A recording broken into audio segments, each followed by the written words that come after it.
At this time, I would like to introduce our speakers for today, Richard Primo and Crosby Marks. Richard, the floor is all yours. Thank you, Molly. Welcome to our audience today. Crosby and I are grateful that you've arranged to spend a little time with us this afternoon to learn more about our SmartVDI solutions. I'd like to turn the floor over to our Chief VDI Solution Architect, Crosby Marks. Thank you, Richard. Good day, everybody. What I'd like to talk about today is a couple of different areas. First, I want to try to cover a little bit about what the VDI problem is that we're trying to deal with, and then I'll follow that up with the ClearCube solution to those problems. So as you look at the problems for VDI today and what people are trying to solve on the desktop side are really a variety of issues that are common throughout the enterprise. We have broken desktops, runaway laptops, performance, energy consumption. All of these things are just items that are typical complaints when you're dealing with a distributed desktop solution. People have been trying to solve that problem by going to VDI as one of the options. And what we see is that as people go through and do their homegrown VDI solutions, there are a variety of reasons why they fail. The main one really becomes too many choices that are out there. How do you decide what's needed to be able to deploy a VDI solution?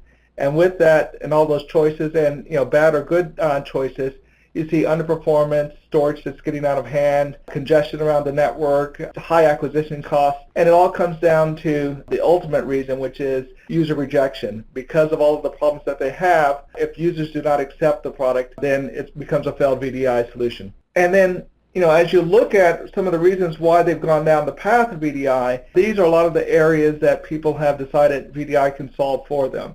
Helping them out with security and compliance, getting their machines to the right level, productivity, patch deployment, TCO, user mobility. So all of these things are decisions why people go down that path. And unfortunately, the last one down there, the boss decided, is more often than not the reason why people go down this path as well. So looking at VDI, there's assessments that have to be made, and those assessments are really focused around business functions and technologies. And as you look at this, it really should be focused around the business function and not necessarily what technology you're going to use to accomplish this.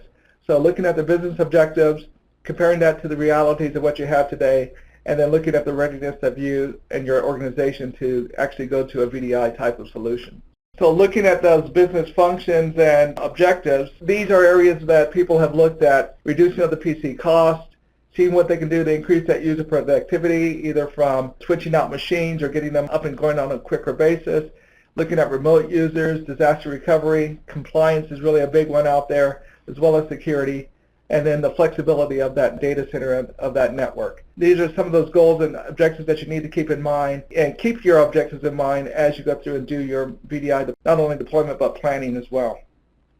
So with that in mind, let's take a look at the SmartVDI product itself.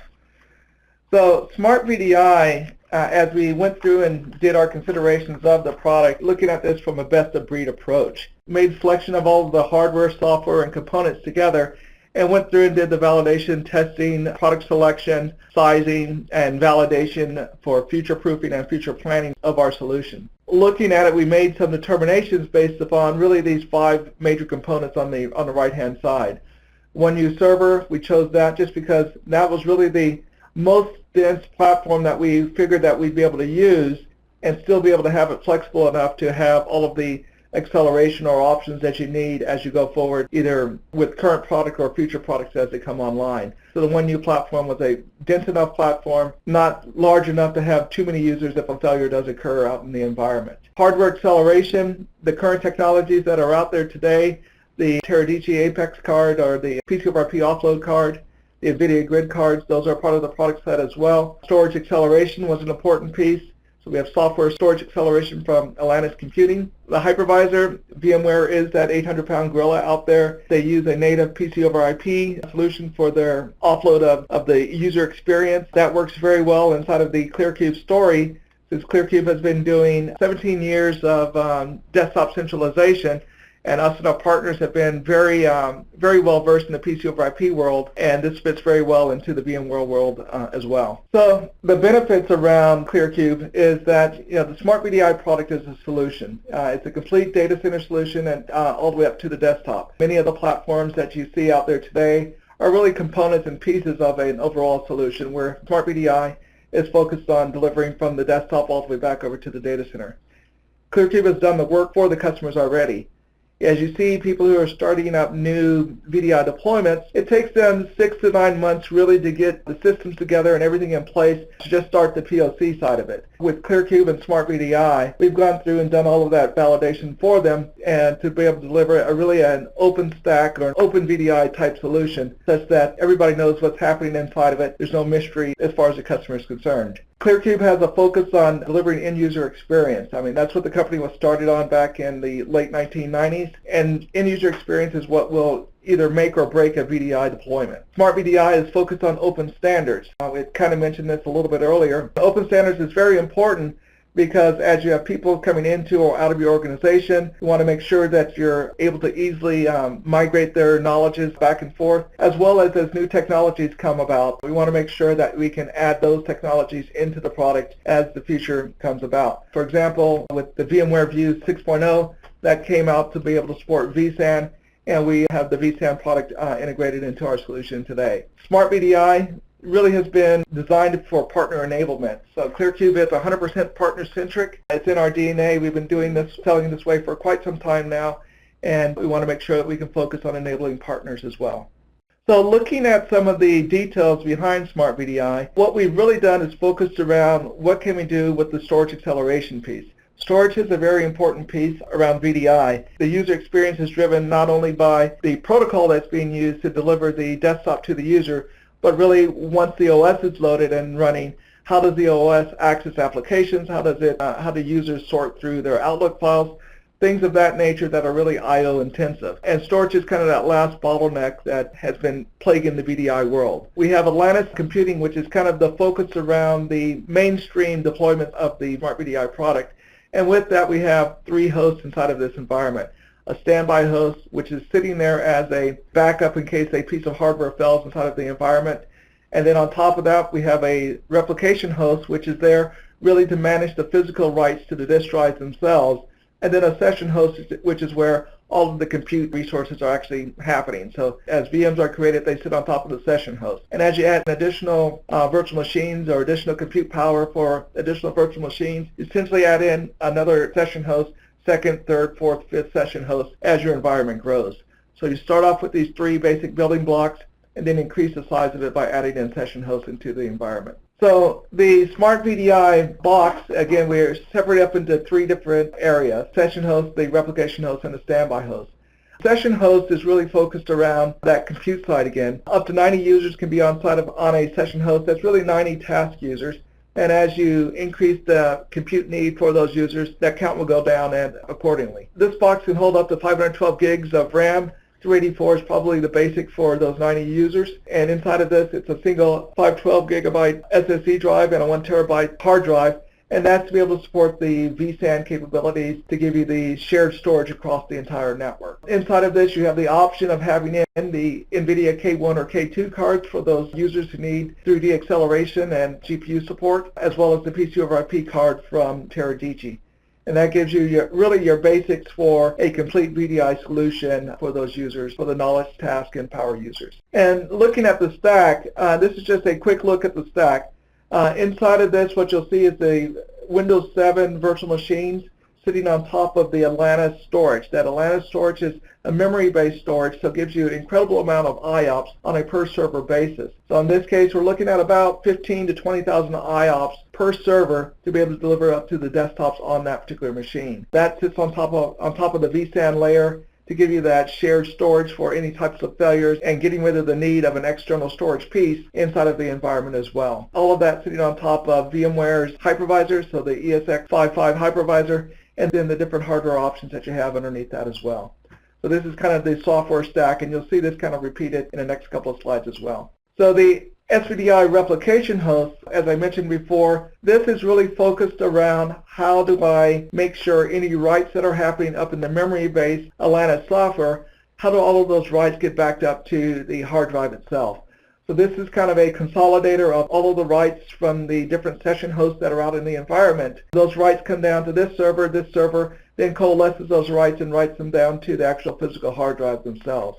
So if there is a failure at any place inside of the environment, there's at least one copy of that either in memory or out on disk at some point, such that there's not any data loss in the case of a failure. So an individual replication host supports up to 500 users, and as you need to grow that cluster, you can add in additional replication hosts as well. This is a smaller footprint than the other servers. It's the same physical box, just a smaller server footprint. With that, with this being really a single function host, this replication host, that means that it has enough capacity on this to be able to support other functions as well. So for your smaller environments where you don't necessarily have a huge amount of users out there and need to tax the replication host, you can also use this to host your management software as well. Your secondary VMware servers can be placed on this. Your management side for vCenter, things like that, can run inside of this server as well. And then the last physical piece of hardware inside of this is the standby host. The standby host is just as the name says. It's a host sitting there waiting for one of the other machines in the environment to fail. Once one of those machines in the environment fails, or if one of those fails, this one takes on the personality of that machine that might have happened to fail. So either a session host inside of the stack or a replication host, this guy will take over the functions of that other machine out there. This guy also has on it vSAN capable hard drives and is participating inside of the vSAN environment, so we'll always have access to the data that's happening in the network as well. And again, this is just kind of it's sitting inside of the standby mode where it's able to take on the personality of whatever machine happens to fail, essentially sitting there until a failure occurs in the environment. So looking at the entire architecture, these next two slides are really talking about where SVDI can benefit the environment. So the building blocks of the SVDI is really focused around letting Windows be Windows. So as you go through and do VDI deployments out there today, a lot of tweaking is being done to see what can I do to Windows to make it run very well inside of a VDI environment. A lot of that is being driven by the limitations that you have around storage. So with the storage acceleration components that we have inside of the mix, Windows can be Windows without as much tweaking to be able to deliver that. Faster than PC disk speeds is really what that key is, allowing you to have the number of IOPS that are needed to allow Windows to do the things that it does natively. Our focus has been to have these building blocks being standard components. We did not want to get a proprietary solution to force people to have to try to work into our environment rather than us working in their environment. So that gives us really an open architecture as you look at our system. So the building blocks of it, you have a set of key software components. I mean, the basic ones are the VMware vSphere, the ESX side of it, Horizon View for the connection broker, the Atlantis storage optimization, as well as vCenter and vSAN. And those are the key software elements to have this solution up and running. The management components around it that can add additional functionality, VMware View Composer, as well as Horizon Mirage, and ClearCube has a management software as well called Central that is very good at the hardware management of the VDI environment. So with this all defines into an ultra-fast I/O performance, very efficient disk storage. We offer inline deduplication for the data on the disk drives themselves, giving you end-to-end data integrity with that as well. Support for both full and link clones, as well as persistent and stateless VMs. And the key to this, to the success of this, is that there's no external SAN requirement to support the VMs. A lot of the deployments that you see, especially a lot of the homegrown deployments that you see today, are trying to leverage either existing SAN or purchasing new SAN to be able to support the VDI deployments. And with the ClearCube solution, the focus has been around what can I do to minimize the SAN requirement, not having to over-provision my SAN just to be able to support the VDI environment. So, looking at that storage piece, there's really two critical pieces to it. The VMware Virtual SAN, which really takes away that external SAN requirement, no external storage. This is a hypervisor converged storage, which means that you have all of the features of VMware built into this. That gives you the fault tolerance, the high availability, able to easily deal with the DRS side of VMware, vMotion, and Site Recovery Manager as well, if you're doing any type of site-to-site activities. So all of this is all under the VMware vCenter, so that gives you a single pane of management, and you don't have to worry about, is there a compatibility issue once new versions of software comes out. The second piece on this is the vSAN piece works very, very well. What the Atlantis Ilio product does is gives that vSAN a speed boost. So it gives you up to 6 times the storage performance, and this is on an individual server basis. The storage on this is increased 4x, or actually even more as you start looking at the persistent desktops, since this is all inline deduplication. And you'll see incredible amounts of data storage as you look at the dedupe persistent full clones. It's a RAM-based acceleration, so that means you get very fast IOPS. And for larger deployments, there's automated deployment scenarios to allow you to deploy large amounts of VMs in the thousands of VMs versus trying to use vCenter or the View Composer to be able to do those deployments for you. So this gives you really the best vSAN experience. So as you're looking at this, there's really several different configurations that we're talking about, and what can we do with VDI, the environment. Most people, as they look at VDI, they'd like to break it up into really 3 different categories. We have kind of 4 different scenarios up here. But the task worker, we have the knowledge worker, the low-end power worker, and kind of the mid-range power worker as well. What we're trying to show with this slide is really some of the configuration options that you have for these different types of users, and really what type of load that you might be able to expect with these types of users in the environment. The 90 user task workers is really what the focus of the numbers have been around. The task workers are really your single application type of user. You might have 1, maybe 2 applications running at a time. These are typically link clones and can be a stateless type of user in this particular environment. You really don't want to have a lot of the acceleration components behind this, just because these types of users really are not going to be tasking the system as they use their particular applications. The knowledge worker is probably where you and I typically fit inside of the environment. This is those people will have 4 or 5 Word documents open, your Excel, browsing the web, as well as reading their emails. So these are those users that you'll see as your typical office workers. But these are also your typical data creators inside of your environment as well. These VMs, you'll probably have 2 vCPUs per VM on these guys, 3 gigabytes of RAM. And with these, you may or may not have a need to be able to have a GPU accelerated experience.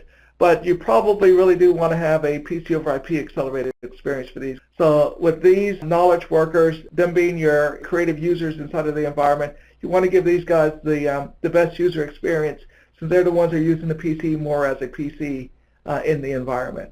The low-end power worker is as you start getting into those decisions on, does VDI really make sense for my user, or does he need to have a dedicated PC for them? We've seen a lot of good experience out there with people doing 3D acceleration with these particular users. So having an NVIDIA K1 or potentially a K2 card out there to deliver their VMware 3D acceleration to these users really helps out on those applications that are doing things such as GIS for your Google Earth type of users, or even some of the applications in Windows today, which are like your web browsers and things that are using the GPU to do some of the decoding and encoding of data as it goes in and out of the system. So these guys are really expecting a little bit more RAM inside of their environment. The applications may have a higher requirement for RAM. They have a higher need for IOPS on the systems themselves. And as you see across these guys, as the number of users on the system decreases, the number of IOPS per user goes up. And that's because you kind of have a constant 15 or so thousand IOPS per machine or per server in the environment. And that gives that user a better and better user experience as you have fewer users in the environment. And then on the last one, we'll see really kind of the extreme environment where you need to have a dedicated physical GPU per virtual machine in that environment. This one is a little bit of an atypical scenario in that these users are really fixed to this machine, since these guys are not capable of doing vMotion, or at least not live vMotion of those machines, since it's tied to a physical piece of hardware. So with this, if you have that requirement for these users, you can get up to 4 users on a box, and that would be 2 of the NVIDIA K2 cards. That will give you 4 users, since those cards have 2 GPUs each, and that will give you an incredible amount of IOPS per user, as well as a large number of cores and RAM potential for those users as well. So for those high-end developers, those CAD designers, you could potentially squeeze them into a VDI environment by locking them into a machine and giving them a dedicated GPU. But ClearCube also has other solutions around that as well that might make a little bit more sense if the environment suits it. Now, Crosby, let me ask you a question here. We've looked at lots of different customers who've had VDI projects that get to a proof of concept and then they sort of stall or they start running into some different issues, and we've often found that the user requirement was not properly scoped going into the VDI project. Now, we've seen mostly, I would say 90% of the marketplace out there is building solutions for the non-persistent desktop or task user, not really replicating the experience of a true PC. So these 4 work profiles that we set up for SmartVDI is really pretty unique in the marketplace as a starting place for our partners. Our partners come to a project, they begin to do the assessment you talked about, and they get a feel for which of these 4 work groups would be the most appropriate starting point, right? Yes. So I would say that one of this pre-building, pre-benchmarking, pre-configuring, almost ready, production pilot ready right out of the box would be something that is pretty new for the marketplace. That must have been one of the design considerations going into this one new platform that you selected. That's exactly the design consideration that we were looking at, was how can we make this an easily not only easily deployable solution, but one that is easily sized as well. So with the VDI product partly being as flexible as it is and being able to add in components after the fact, or well, not necessarily remove, but add in components after the fact, the VDI solution really was designed around how can I configure this up front without having to come back later and resize this because I wasn't thinking about some of the users that would be in this environment. The key thing to focus on is, what is that user experience that they have today, and then trying to really focus that into one of these 4 categories as far as a baseline to start with and then grow out from there. I think it's very safe to say that this approach is going to save our partner community out there as they get into customer engagements. The fact that this pre-selection has been done in your labs and all of the integration has been worked out, you've got all the configurations set up, it's really going to save some time. It's really going to translate into a great deal of value for the end customer and the partner as well.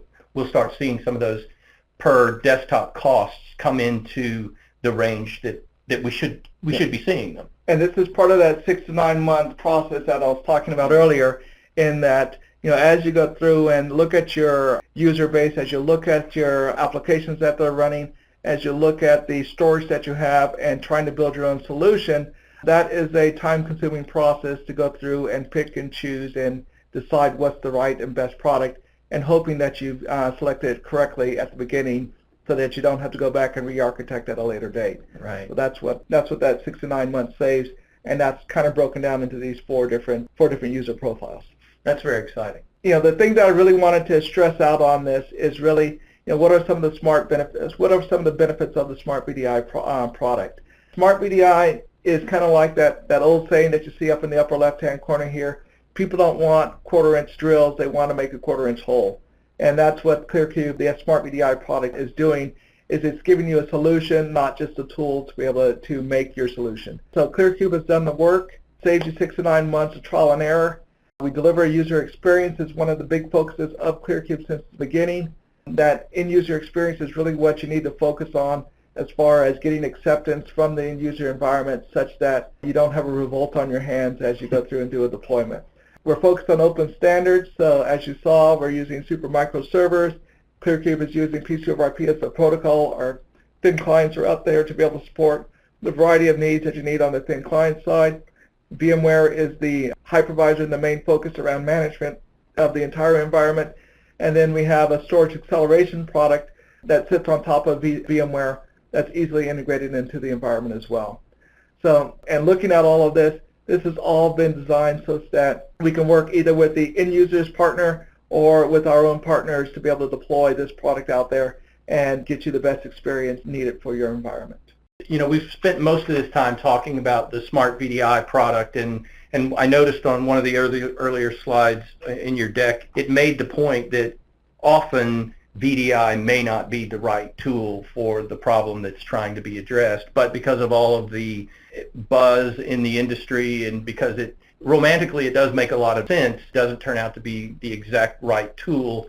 And that's one thing that ClearCube, I'm going to want to interject here in a few minutes, is talk about how VDI fits into what we call CVDI, which is centralized and virtualized desktop infrastructure. But before I do, one of the things that I just wanted to say here, I remember one of the earlier design discussions that we were having, there was a phrase that went around that said, reference architectures are what you get from most other companies. To validate their product, they publish these 50, 60-page reference architectures, and reference architectures are better than nothing. But a good, tested, validated, detailed recipe is better than a reference architecture. And going one step further, a prepackaged kit with a guided tutorial is better than, let's say, a recipe, but nothing beats having a fully integrated, pre-configured, tested, and benchmarked solution that's sort of pre-kitted in 4 different flavors. So you have given the customers these recipes and all of the components necessary, pre-integrated, pre-configured, ready to get to market faster, ready to get to a solution faster, and that would be unique in the marketplace. This is a complex slide, but it's got a very simple message. We start at the top axis that's looking at the complexity of the user's work environment. On the far left-hand side, we're talking about the traditional office environment. You refer to it as a task user. Moving all the way over to the right, you get into some of ClearCube's real special niche markets like E911 fusion centers, command and control centers, C4ISR, intelligence centers, subs, SCIFs. We do a lot of work in those very complex, highly specialized desktop environments that also have a great deal of administrative complexity as well. Well, the point here is that we satisfy the desktop of these different work environments with 0 clients that have very different feature sets and capabilities and profiles. Every one of those different work environments, we have very specialized 0 clients for them, moving all the way to the multiple levels of security 0 client packages like the ClearCube 2 and the ClearCube KM with the integrated CAC readers. The back end of these desktops we're explaining today for this task user, knowledge user, the SmartVDI 100, the SmartVDI RDS, which we haven't talked about very much, and most of our focus has been today on the SmartVDI HA high availability with the grid support and extensions. But as you look at our product set, we move all the way down to the Blade PCs, the dense form factor Blade PCs, to the single 1U engineering workstations that support the highest end NVIDIA graphics cards. We deliver a variety of different display options, and as you mentioned, the central management console will give you complete control over every element in this entire enterprise, no matter what mix of these things you may have. So this is the kind of the way this manifests itself in an environment. You've got a user community with a large majority of them possibly task workers. Those would be living on the SmartVDI solution with the Horizon View package running. You've got another group of workers who would be your knowledge workers. Their desktops are removed, 0 clients are placed there. They would be running on one of your SmartVDIs with the PC over IP hardware accelerator and a grid card, K1 or K2, in the same environment. And then we move all the way to having our Blade PCs in this same environment for the variety of different power users that you talked about. So this blend of the VDI environment with the centralized desktop environment is what we refer to as the CVDI, centralized and virtualized desktop environment, which is ClearCube's real differentiator in the marketplace. So we take care of the one-to-one power user, we take care of the knowledge users where you may have more than one but a very low number on one system, all the way out to the systems that will be optimized with hundreds or thousands of users. So that's our centralized and virtualized desktop infrastructure. There was a question out here as far as how do you deal with smartphones and tablets. And so, looking at this whole solution of the CVDI, of the centralized and virtualized desktop, All of that equipment that sits back inside the data center can be accessed by any of our Zero clients that are out there. So on any of the desktops that you see, from the task user all the way over to the power user, what you're going to see on the desktop today is a Zero client that's sitting there running the PC over IP protocol. All of that can be managed by the VMware View environment as well, which means that View can be used as the connection broker between the Zero client and the backend infrastructure, being a blade or a workstation or a virtual machine. With that, you also get the benefit of being able to use the VMware View clients. So the clients that are there for your smartphones, that are there for your tablets, that are there for your laptops, for your mobile users as well. So using that in conjunction with the Zero client will give you that flexibility and mobility that you're looking for in your environment today. Okay, that was a question that was asked from one of the audience members. We're very close to being done here. As both Crosby and I have said a number of times, it's all about the user experience here at ClearCube. We've seen enough projects to know that that user experience is what drives the acceptance of the project, and you can't forget that you've got both an IT administrator user and your edge end customer user. They have very different needs, but they do share these common sets of goals.